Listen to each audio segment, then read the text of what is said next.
All right, how to value your business for sale, a comprehensive guide.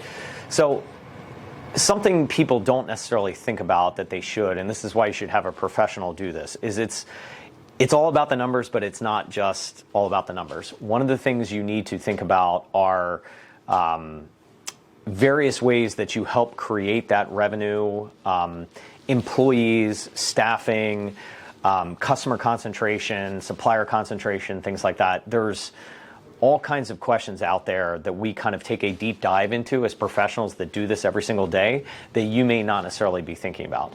So before you try to just value your business on your own and maybe get the help of your CPA or somebody, but again, they don't really understand business valuation the way that we do, right? And we understand things that are one time in nature maybe, and add backs versus personal add backs that maybe you're running through your business, that quite frankly a lot of buyers hate, right? They hate when there's 20 different add backs.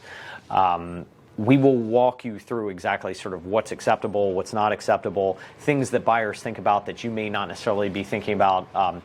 Let's talk about customer concentration for one quick second. So if you've got 1, 2, 3 kind of big clients that make up, say, maybe more than 40% of your business's revenue, that's something that you need to think about because that is going to hurt your business valuation. What people want to see are multiple clients.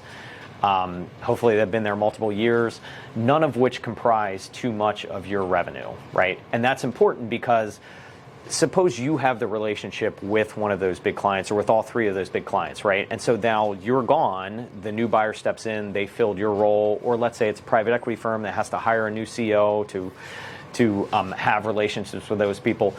They may not like those people, and it might be one stroke of the pen where you might lose the entire business, right? And so banks are wary of that, buyers are wary of that.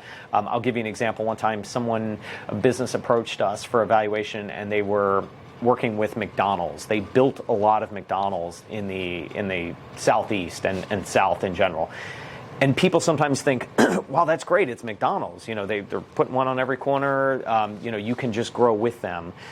There is that upside, but what people are trying to protect is the downside, right? People are trying to protect the downside risk that might be there in your business. And so customer concentration, for instance, is one of those places. So you have to be very careful in valuing your own business, and that's why it's best left to professionals to show you exactly how to do it and what you might realistically get versus what you might think or what your CPA might think.